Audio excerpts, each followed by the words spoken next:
வயநாட்டில் நிலச்சரிவால் மண்மூடி போன பகுதிகளில் உடல்களை கண்டறிவதற்காக அறிவியல் தொழில்நுட்பம் செயல்படுத்தப்பட்டுள்ளது.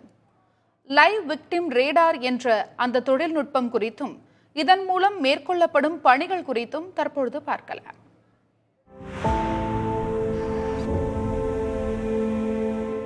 கேரளாவின் தெற்கு வயநாடு மாவட்டத்தில் சிறந்த சுற்றுலா தலங்களாக திகழ்ந்த சூரல்மலை, முண்டக்கை, அட்டமலை பகுதிகள் இப்போது இல்லவே இல்லை. முற்றிலும் உருக்குலைந்து மண்மேவிய பரப்புகளாகவே காணப்படுகின்றன. வீடுகள் அனைத்தும் மண்ணில் புதைந்து போயுள்ளன.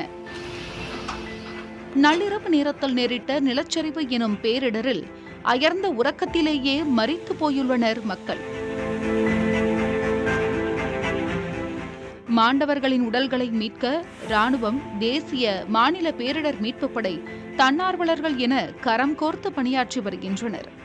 முற்றிலும் மண் மூடி கிடப்பதால் மண்ணுக்கு அடியில் புதைந்து கிடக்கும் உடல்களை மீட்க லைவ் விக்டிம் ரேடர் என்ற தொழில்நுட்பம் பயன்படுத்தப்பட்டு வருகிறது.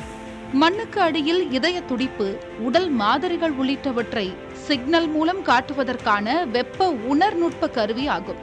சிக்னல் கிடைத்த இடத்தில் பாதுகாப்பாக தோண்டி உள்ளே உயிருடன் இருப்போரை மீட்க முடியும். இந்த வகையில் முண்டக்கை பகுதியில் மசூதிக்கு அருகே ஓரிடத்தில் 5 மீட்டர் விட்டத்தில் 1 மீட்டர் ஆழத்தில் ஒரு உயிரின் இதய துடிப்பை உறுதிப்படுத்தியது இந்த லைவ் விக்டிம் ரேடர். இந்த உயிரை பத்திரமாக மீட்கும் முனைப்பில் மீட்பு பணிகள் தொடங்கின. ഇവിടെയുള്ള ജനങ്ങളൊക്കെ നീക്കി, മൊബൈൽ ഫോണുള്ള ആളുകൾ നീക്കി, JCB നിർത്തിവെച്ച് അവർ ഒരു ശബ്ദം പോലും ഇല്ലാതെയാണ് ലഡാർ പരിശോധന നടന്നത്. അപ്പോഴാണ് ഒരു ശ്വാസത്തിന്റെ